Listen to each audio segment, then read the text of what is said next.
Hi, in this tutorial we're going to be covering clip loading, the layer manager, time warp curves, and transform gizmos.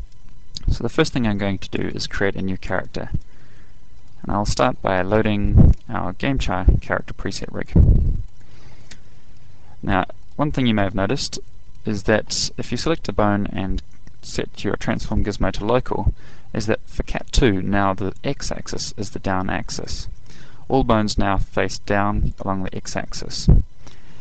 Characters created with Cat1 use the z-axis as the down axis. And I'm going to load an animation clip that was created using Cat1.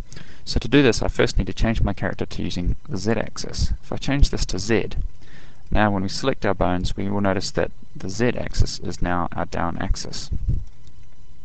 If I reselect the cat parent and come to the motion panel, come down to our clips manager, and load our backflip clip by double-clicking on it. Here is our load clip options dialog box, and I'll leave them to the defaults and press load.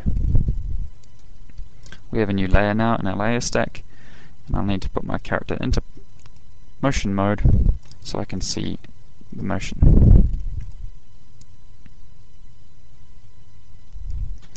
I'll need to extend my timeline, so I do this by right-clicking with Control and Alt selected so we can see the entire animation clip. At this point I need to open up our Ranges editor. The Ranges editor is a special track view that's been set up by the Cat rig to display the ranges for each layer separately. So with this system we can see only one range right now because there's only one layer on this character, but if we had multiple ranges, each one would come up as a separate track. And this range bar we can see here is the range of the entire character. So if I move this range, we actually edit the entire character's animation in one go. So when I select this character, we can now see all the keyframes, and as I move this range, we can see all the keyframes being moved around.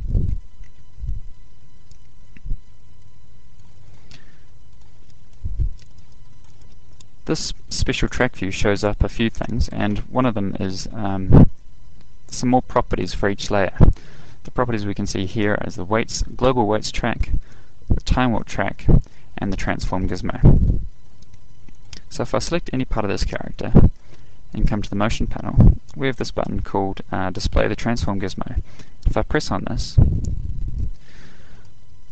we get a transform gizmo created below the character, and this allows us to move this animation around. It's as if the entire character was linked to this dummy, but each layer has its own transform gizmo, allowing us to line up layers separately from each other. Also, we can see in this curve editor the time warp curve. The time warp curve is useful for retiming animations. So if I go to Mode, Curve Editor, we can see we have a straight line graph here, and this graph represents the playback of our animation. Currently it's straight, which means that our animation playback is normal. If I place a keyframe on this curve at any point, I can slow down time for a period by simply flattening off this curve. Now if we play back, we can see there's a pausing or a slowdown in the animation in the middle where I've placed these keyframes. If I flatten out the curve completely, then time stands still. These curves work in the same way that ease curves do in Max, but we can use one curve to retime the entire animation. If I make the time curve go downwards, then of course our animation now gets played backwards over that period. We default the time warp curve to using a linear float controller so that our curve defaults to being straight, but it's easy enough to assign any controller you like. So if you like, you can assign the Bezier float controller, and now we get a curvy time warp curve.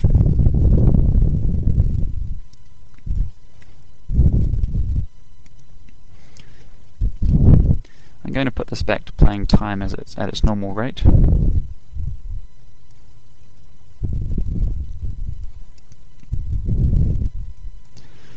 And go back to dope sheet mode.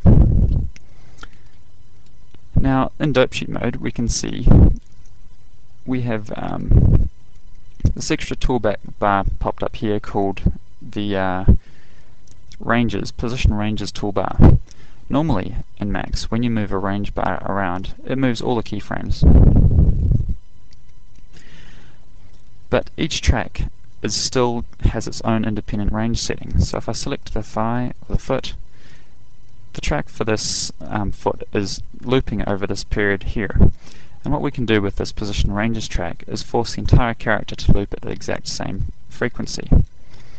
So we can also use this track to trim and clip our animation.